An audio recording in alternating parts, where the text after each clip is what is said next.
Thank you very much, Tobela, Deputy Speaker, le badudi ka moka wa South Africa, le mo President wa rena le the honorable members. We were asking ourselves this morning whether we should participate in this debate or not, because the person who was coming to present the presidency budget vote lacks inspiration himself, speaks like a tired fellow who doesn't believe in anything he says. And to demonstrate that he doesn't believe in anything he says is because everything he has said did not happen. Yesterday, Statistician General released the latest quarterly labor force survey. The picture points to the dire state of affairs, a crisis that you have created. South Africa's real unemployment at more than 42% and at a close to 50% for Black people is at the worst levels of unemployment ever. When you took over in 2018, you said that all the center of your national agenda is creating jobs, especially for the youth. We now know that this was baseless, superficial, and ill-advised ambition. When you took over, 16.3 million people were employed. Today, only 15 million people are employed. More than 1.3 million people lost their jobs, ability to feed their families, put a roof over their heads, or live as active members of society. Since you took over, the number of unemployed people increased from 6.1 million to 7.2 million. You didn't make any progress. The number of discouraged workers remain at 2.9 million, and the number of people who are not in education, training, or employment. Many of these are young people who just loiter the streets, find refuge in drug abuse and crime because they don't have anything to do. You are responsible for all this crisis. But knowing you, having left our people and families fatherless in Marikana, you will not be ashamed of these statistics, because you took breadwinners in Marikana, and now you have taken jobs from the breadwinners who are feeding a lot of our people. Another issue that you paraded when you got elected is the land question. When you took over on the land question, you said, I quote, Honorable Malema, resolution. Honorable Malema, one moment. Yes, what are you raising, Honorable Member? I'm raising on Rule 85. Yes. The members just said the president has taken the lives of people of Marikana. Yes. I think it must come to a substantive motion. Thank you. All right. Honorable Malema, Yes, this point of order is sustained. You can't blame the president in the way in which you do. This point order. You can't blame the president. Deputy Speaker, did I lose you? Yeah, can Honorable Ndlozi please stop doing what he's doing? Honorable Malema, I'm saying that the point of order is sustained. You can't say what you said about the president and Marikana without a substantive motion in the House. There's a court ruling on that, Chair. Remember that. I am saying, sir, we have ruled on this matter before.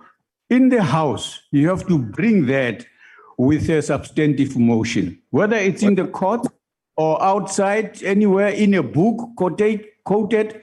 If it's in the House, it must be done with a substantive motion. It's a rule that Speaker, can we help you?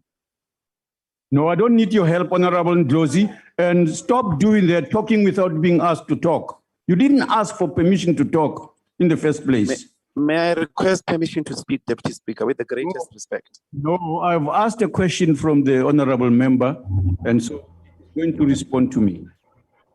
I don't know what you want me to do, Speaker. Tell me what to do, I'll do it. I'm saying withdraw what you said. That's okay, I withdraw, Speaker. Thank you. Again, the issue of the land question, which you paraded when you took over, is one such issue that you don't believe in it. When you took over on the land question, you said, and I quote, guided by the resolution of the 54th National Conference of the governing party, this approach will include the expropriation of land without compensation. Now we are at the end tail of the parliament process to finalize amendments of section 25 of the constitution to allow for expropriation of land without compensation. Your MPs in the committee are zigzagging and cannot make explicit submission that speaks to what you said when you took over. We told you, to be honest, that you have never believed in the expropriation of land without compensation. We told you you are bluffing on the land question. We told you that you will mess up the process because you are not convinced about taking back the land from colonial settlers. As the EFF, we have made our submission. We want the constitution to acknowledge that land, like mineral resources and water, is a natural resources and the common heritage which belong to all our people. We must expropriate all land and place it under the custodianship of the democratic state.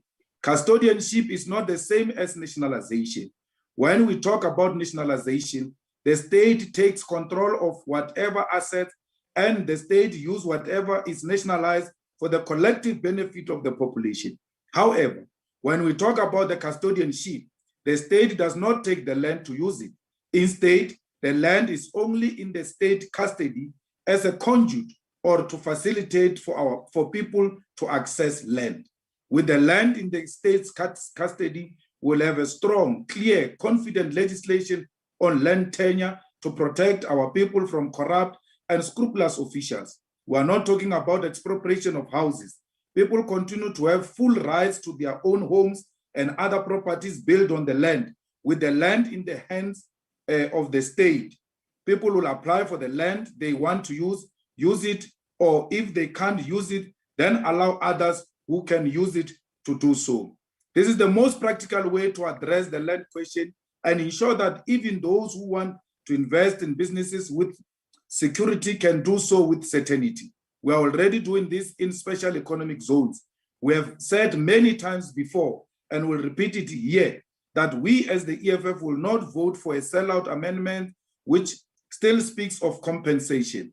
We will not vote for a constitutional amendment which refuses to acknowledge state custodianship of South Africa's land, because we know that expropriation of land piece by piece will take us more than 100 years to reclaim our land. We want to make it clear to this parliament and to all people of South Africa, Africa and the diaspora, the young, the old, those who died for freedom and those who are still going to be born, that we have tried everything to persuade the ruling party to repossess our land in a peaceful and constitutional manner, and because they are controlled by white interests, they refused. We have agreed to the last extension of the ad hoc committee on amendment of section 25 of the Constitution, and we will not extend again if we do not find each other. The ruling party must be committed and must assign serious and senior people to engage with us on the land question, not those who have thus far not demonstrated any form of appreciation of this historic moment. The land issue, Mr. President, is not something you can politic with. It's a serious, emotive issue, and you either with us or you are with them. We want our land for those who were dispossessed and they were not compensated. We cannot compensate those who took our land without even this long, protracted consultation, which is unnecessary.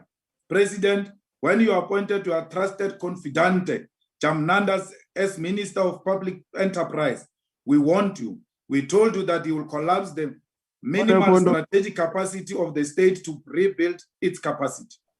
Honorable Malema, one moment. Yes, honorable member. As long as you stop my time, I don't have a problem. On Rule 82, we cannot call each other in first name terms. Thank you. Sustained. Call whoever you are mentioning if he's a member of the House, but properly, as you know how we do it. Honorable Malema. Mr. Jamnandas, am I in order? Proceed, honorable member. But you said you will intervene and decisively to stabilize and revitalize SOEs. Mr. Jamnandas has closed South African Airways and SA Express, now Mango Airline. Workers were left stranded, lining up for COVID-19 food reliefs and unable to take their children to school. Denel is on its knees. The last time workers were paid salaries was in May 2020. Today, workers at Denel are owed more than 500 million. Post Office is on a campaign to close more than 100 branches. Many communities depend on the post offices, including to receive SASSA grants.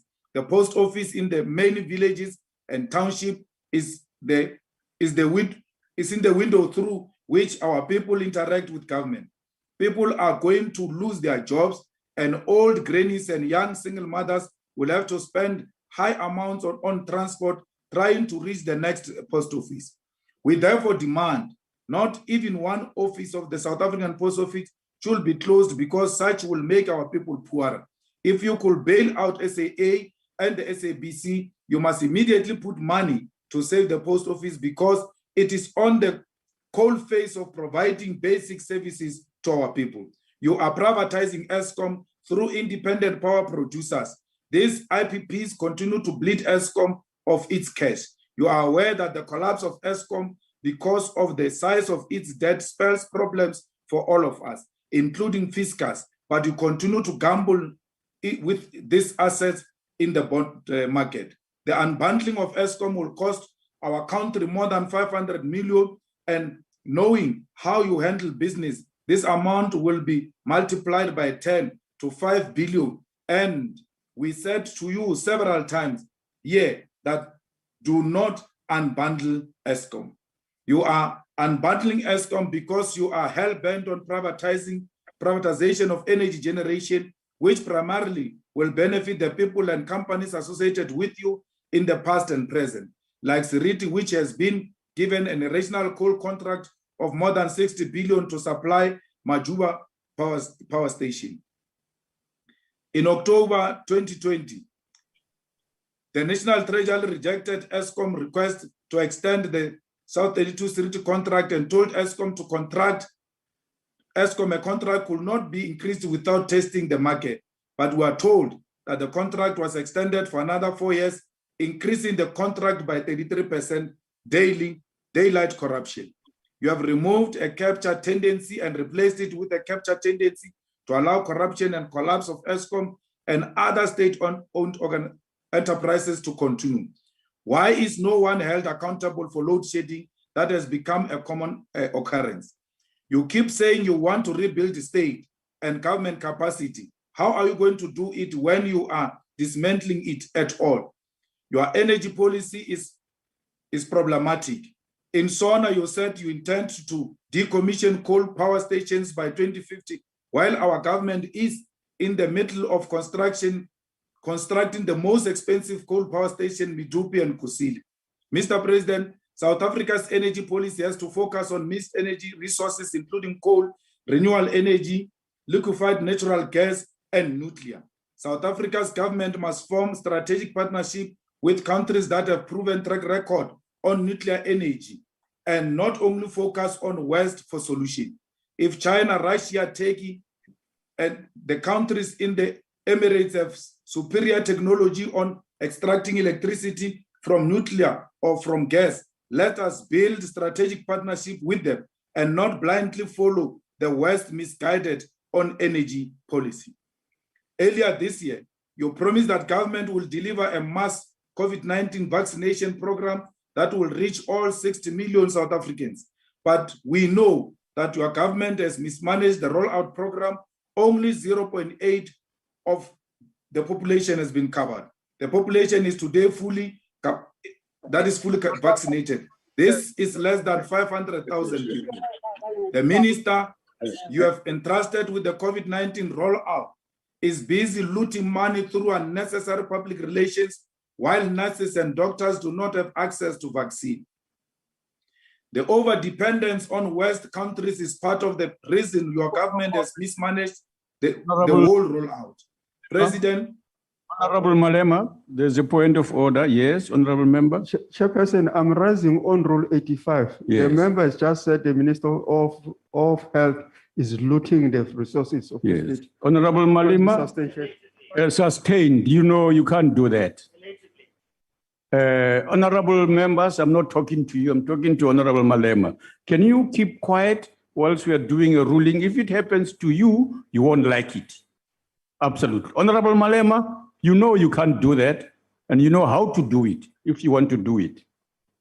The minister you have appointed, President, it is alleged that is looting money through unnecessary public relations while nurses and doctors do not have access to the vaccine. The over-dependence on the West countries is part of the reason your government has mismanaged the whole rollout. President, you go around complaining that Western countries are holding vaccine. You said this when you addressed the World Economic Forum in January, and you repeated the same cry when you addressed many other various platforms, including this parliament. We know that the China COVID-19 vaccine, Sinovac, has sufficient efficiency rate, and the Chinese are not holding it as other countries, including our neighbor Zimbabwe, is having access to it. We also know that Russian Sputnik is being manufactured in bulk, and the Russians are not holding any vaccine from any country that is willing to engage them, including their local agents here in South Africa. Is the obsession with the American and European COVID-19 vaccine motivated by profit, not blinding you and your government to available alternatives? You have never wanted to entertain. The only thing you do every time you take a platform on vaccine is to say there is a process you are engaged with to approve Sinovac and Sputnik. And that's the only thing you do. The reality of the situation is that the authorities have been given a mandate not to even entertain Sinovac and Sputnik. I asked you the other day if you are involved in transactions or you are involved in ensuring that you save lives. If you are a sensitive person who cares about the lives of Black people, you would have by now be doing a sit-in at the authorities' offices to ensure that both Sinovac and Sputnik are approved. You need as many options as possible, not as many money for your pocket as possible. You are involved in transactions and you are not involved in a program to save life. We want to save. Honorable Malema, you are repeating allegations against the president in an unacceptable manner, and it is out of order. Withdraw that statement you've just made now. It's a political statement, Deputy Speaker. Withdraw it's not statement. An allegation. Honorable Member, you, Honorable Member, you withdraw it or you stop talking. We have been doing so very well so far. Don't bring that attitude. Listen here, Honorable. Take it easy. Don't lecture me. Don't lecture me. Just withdraw. That's all you want to do. No, but why are you getting agitated? Get water with sugar or something. I am agitated when you break rules. Simple. You break rules, I get agitated. Which rule did I break now? Withdraw. Honorable Member, just withdraw. And you who's speaking without permission, you don't do that. We don't need your help in the first place. Honorable Malema, withdraw your statement. Which statement must I withdraw now? I said many things. Honorable Malema, withdraw your statement. You can't be making allegations against the president in the way in which you do, and you must withdraw it. I'm not going to be your conduit for your statements that are out of order. I don't want you to be my conduit. I'm saying the statements myself. Why would you be a conduit? I'm not saying them through you. I'm saying them myself. I'm not scared to say them. Oh, so will you withdraw? People are dying. People are dying. We don't have vaccine yet. The president is obsessed with the European and American vaccines. How is that unparliamentary? Finally, I'm asking you, if you don't, you're going to be switched off. Is that okay? Okay, I withdraw. Thank you very much. Mr. President, you must know that the death of so many people because of lack of provision of vaccine will be blamed on you. You will be a president that has failed to rescue a lot of our people when they needed you. Like in Marikana, when our people needed you, you were not there for them. Today, our people need you to be there for them, to go and buy vaccine for them. When you took over, you pretended to be a very good singer here, and you said, Tumamina. Tumamina, people have tumored you to go and fetch vaccine, but you have not brought back any vaccine. Must he withdraw? So, we have... Can you kick off Honorable Ndlozi with the greatest of respect? Kick him out. Just take him off the platform, please. Please, he must not speak again. One more time, not anymore today. Please do that. He's disrupting Honorable Malema speaking there.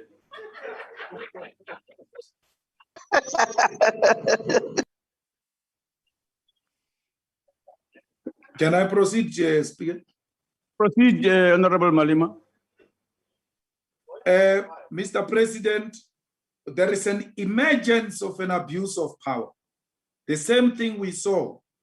And this happens because of some of the people who remain in your cabinet that we have always advised, including amongst others, Mr. Jamnandas. The abuse of institutions of the state to prosecute those who disagree with you. It will haunt you to the grave. It will not only haunt you, it will haunt your children and their children's children. Let us not use the Hawks, SARS, SIU, NPA to settle political scores. No leader should win a debate through an intimidation. I found one of your people crying that they are unable to express themselves because the SIU is on their neck. For no apparent reason. There is a state of intimidation that has emerged in this country. And I want to promise you today that if you are going to use the state institutions to think you can threaten people and intimidate them, you will find us ready. We have gone through that under President Zuma, and we are prepared to go through that even now. There is no amount of state abuse of state power that can suppress political views. And it is not going to happen, Mr. President. It's a strategy that will never work. It's a strategy that will not work even for you. It has not worked before. Let's win debate. Let's win politics through working the ground, not through abuse of money, not through abuse of state power, because abuse of state power is going to come back. The same people you are using today, they will be the ones that are in a commission of inquiry talking about how you abused your power. Thank you very much. Honorable Hope, you can't be doing that in the first place. That's out of order.